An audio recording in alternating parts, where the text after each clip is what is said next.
Assalamualaikum teman-teman. Halo, nama saya Yani Triandriani.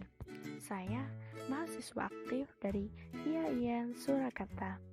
Sebelum kita menyaksikan apa isi video ini, jangan lupa subscribe, like, dan komen ya teman-teman.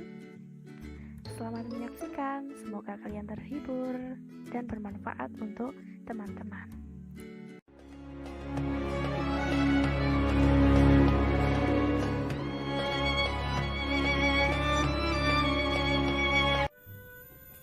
Assalamualaikum warahmatullahi wabarakatuh.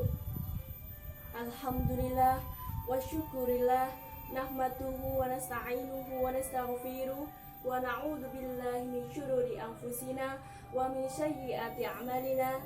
May yahdihillahu fala mudhillalah wa may yudlilhu fala hadiyalah. Asyhadu an la ilaha illallah wa asyhadu anna Muhammadar Rasulullah la nabiyya ba'dah.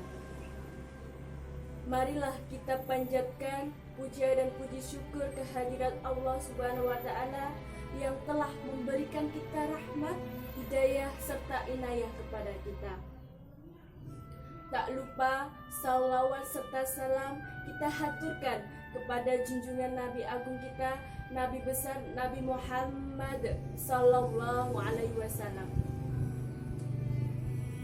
Pada kesempatan kali ini, izinkan saya memberikan sedikit tausiah tentang Pancasila dalam ajaran Islam. Sebelum kita membahas secara rinci apa itu Pancasila, bagaimana kita mengupas apa sih pengertian dari Pancasila itu sendiri? Pancasila adalah nama yang disampaikan oleh Bapak Insinyur Soekarno yang diambil dari buku Negara Kertagama karangan Empu Panca. Pancasila terdiri dari dua kata, yaitu panca dan sila, di mana panca memiliki arti 5 dan sila memiliki arti dasar. Jadi dapat disimpulkan Pancasila memiliki arti yaitu 5 dasar. Pengertian Pancasila dari para ahli. Yang pertama, menurut Bapak Insinyur Soekarno.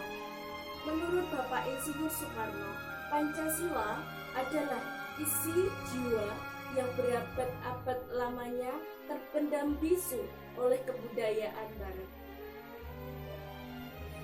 Dengan demikian dapat diartikan Pancasila adalah bukan falsafah negara, bukan saja falsafah negara, melainkan secara umum, secara umum Pancasila adalah falsafah bagi bangsa Indonesia. Yang kedua, menurut Bapak Muhammad Yahmin. Menurut Bapak Muhammad Yahmin, Pancasila terdiri dari dua kata, yaitu panca yang artinya 5 dan sila yang artinya dasar. Dengan demikian dapat diartikan Pancasila adalah 5 dasar yang berisi 5 dasar yang berisi tentang aturan-aturan dan pedoman tentang tingkah laku yang baik dan benar. Ketiga, menurut Notonegoro. Menurut Notonegoro, Pancasila adalah dasar falsafah dan ideologi yang diharapkan dapat menjadi pandangan hidup sebagai dasar pemersatu, lambang persatuan dan kesatuan, serta sebagai pertahanan bangsa dan negara Indonesia. Melalui sejarah yang panjang, Pancasila lahir dan hadir untuk Indonesia sebagai falsafah kebangsaan. Di dalam Pancasila terdapat nilai-nilai yang mencerminkan karakteristik bangsa, yaitu yang bersifat plural, di mana sebuah negara maritim yang terdiri dari 18.108 pulau yang membentang terpanjang di muka bumi ini dengan subkultur dan eksistensi beragam serta adat istiadat yang berbeda dan agama yang plural. Karakter bangsa yang plural dan dipenuhi dengan semangat perjuangan ini selanjutnya digunakan sebagai falsafah bangsa dan dasar negara yang terkristal dalam bentuk Pancasila.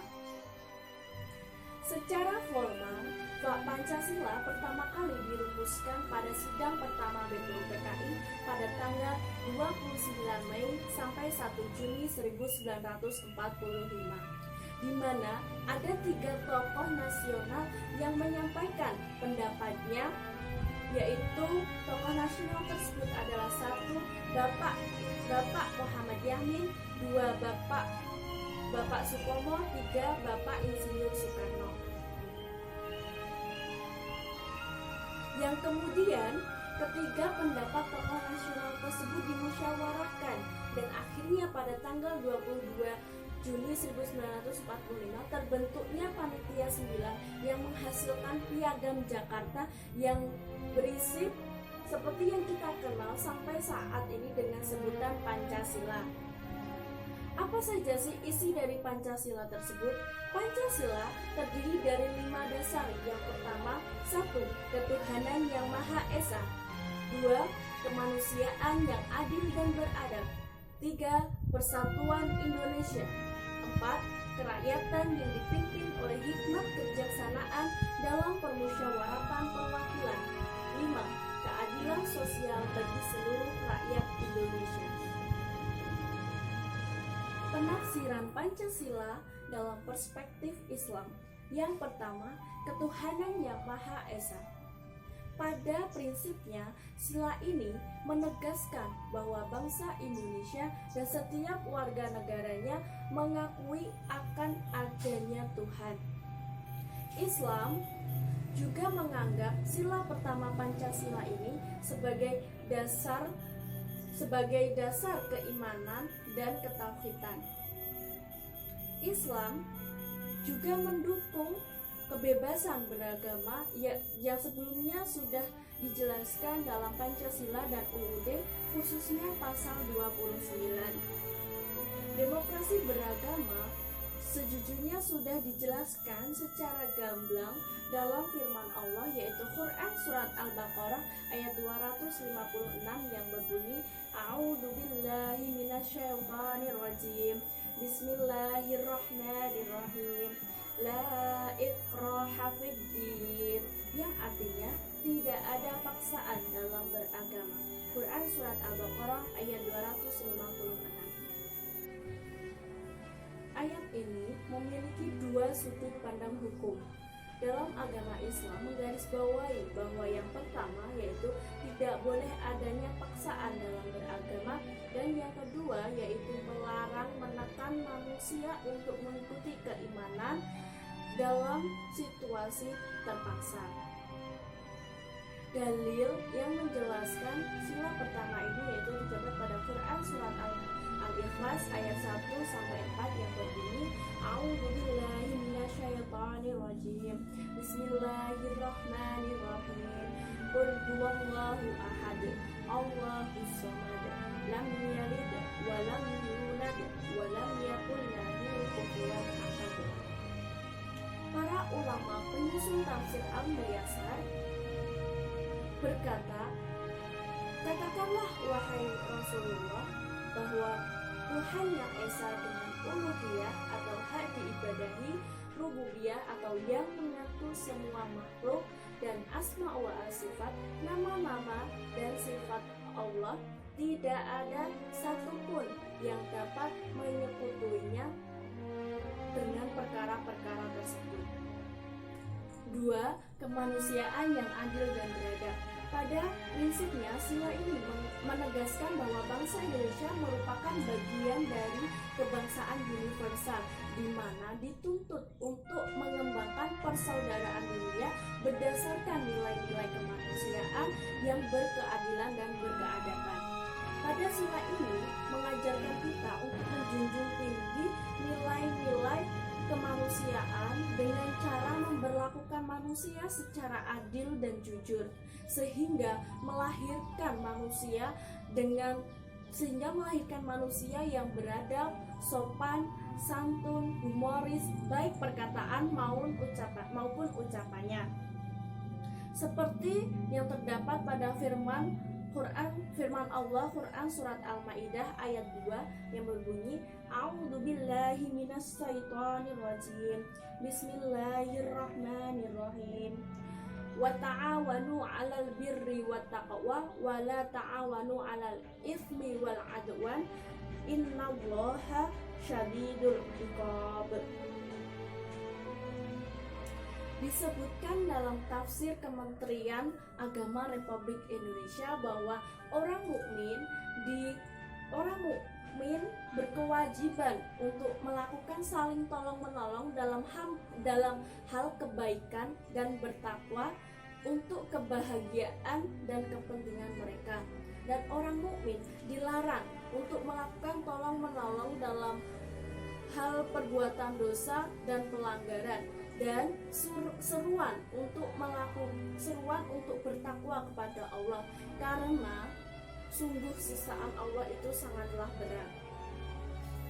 3. Persatuan Indonesia. Pada prinsipnya, sila ini menegaskan bahwa bangsa Indonesia merupakan negara kebangsaan. Persatuan di sini menyiratkan arti adanya beragam, bukan berarti memaksakan persamaan, yaitu Bhinneka Tunggal Ika. Persatuan ini merupakan persatuan bangsa Indonesia yang dibentuk dari berbagai latar belakang sosial, budaya, agama, suku, dan ideologi yang ada di wilayah Indonesia. Nilai-nilai persaudaraan dijelaskan dalam firman Allah Quran surat Al-Baqarah ayat 213 yang berbunyi A'udzubillahi minasyaitonirrajim. Bismillahirrahmanirrahim. Kana ummatan wahidah, yang artinya umat manusia adalah umat yang satu. Selanjutnya, dalam hidup bersama perlu adanya ta'aruf dan tasamuh seperti yang dijelaskan dalam Quran surat Al-Hujurat ayat 13 yang berbunyi A'udzubillahi minasyaitonirrajim. Bismillahirrahmanirrahim. Ya ayyuhan nasu khalaqnakum min dzakarin wa unsa wa ja'alnakum syu'uban wa qabaila lita'arafu. Inna akramakum 'indallahi atqakum. Innallaha 'alimun khabir. Tafsir As-Sa'di karangan Syekh Abdurrahman bin Nasir As-Sa'di. Melalui surat ini Allah memberitahukan bahwa tujuan penciptaan Adam dan Hawa merupakan untuk mewariskan keturunan yang tersebar di muka bumi ini. Kemudian Allah menyebarkan laki-laki dan perempuan dalam jumlah yang banyak serta menjadikan mereka bersuku-suku dan berbangsa-bangsa.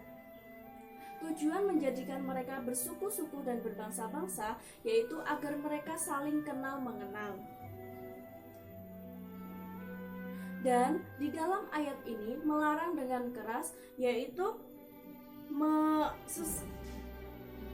melarang segala bentuk tindakan kebencian terhadap sesama manusia dengan mengatasnamakan suku, budaya, agama, dan lain sebagainya. 4. Kerakyatan yang dipimpin oleh hikmat kebijaksanaan dalam permusyawaratan perwakilan. Dalam sila ini menegaskan bahwa bangsa Indonesia akan terus memelihara dan mengembangkan semangat bermusyawarah untuk mencapai mufakat dalam perwakilannya. Dalam suatu negara terdapat instansi di mana tempat masyarakat berkumpul, berbincang, dan bernegosiasi tentang urusan-urusan melalui musyawarah mufakat. Namun, di dalam suatu instansi tidak dapat menampung semua warga negaranya. Sebagai gantinya, rakyat dapat memilih dan mengangkat wakil-wakil mereka dalam melaksanakan tugas delegasi seperti yang difirmankan dalam Quran surat Asy-Syura ayat 38 yang berbunyi A'udzubillahi minasyaitonirrajim. Bismillahirrahmanirrahim. Walladzina istajabu lirabbihim wa aqamus sholata wa amruhum syura bainahum wa mimma razaqnahum yunfiqun. Zubdat tafsir. Min Fatil Qadir atau Syekh Dr. Muhammad Sulaiman Asyikron Mudasir Tafsir Universitas Islam Madinah berkata, dan bagi orang-orang yang menerima anjuran dari Tuhan berupa bertauhid, ibadah, dan menaati Rasul, mereka melaksanakan sholat hanya dengan tersempurna dan untuk mengkhususkan untuk berzikir. Mereka bermusyawarah untuk menyelesaikan urusan-urusan umum dan urusan-urusan khusus tanpa melibatkan kepentingan pribadi dirinya. Mereka menafkahkan rezeki yang diberikan Allah di jalan yang baik dan benar. Maknanya bahwa musyawarah merupakan sesuatu yang sudah lazim untuk menyelesaikan masalah mereka. Ayat ini diturunkan untuk kaum Ansor ketika diajak Nabi Muhammad beriman dan mereka menerimanya lalu mendirikan sholat. 5. Keadilan sosial bagi seluruh rakyat Indonesia. Keadilan merupakan inti dari moral ketuhanan dan landasan pokok peri kemanusiaan dan lain sebagainya. Pada sila ini mengajarkan kita untuk saling menolong dalam hal kebaikan dan tidak boleh saling tolong menolong dalam hal kemaksiatan. Juga seruan untuk bertakwa kepada Allah Subhanahu wa taala. Seperti yang dijelaskan dalam firman Allah Quran surat An-Nahl ayat 90 yang berbunyi, A'udzubillahi minasyaitonirrajim. Bismillahirrahmanirrahim. Innallaha ya'muru bil 'adli wal ihsani wa ita'i dzil qurba wa yanha 'anil fahsya'i wal munkari wal baghi ya'dikum la'allakum tadhakkarun. Asy-Sya'bi telah meriwayatkan dari Bashir ibnu Nuhayb bahwa ia pernah mendengar Ibnu Mas'ud mengatakan sungguhnya ayat yang paling mencakup dalam Al-Quran terdapat pada ayat An-Nahl yang berfirman, sesungguhnya Allah menyuruh kalian untuk berbuat baik, berbuat adil dan kebajikan. Sekian tausiah yang dapat saya sampaikan. Kurang lebihnya mohon dimaafkan. Wabillahi taufiq wa hidayah, waridho wa inayah. Wassalamualaikum warahmatullahi wabarakatuh.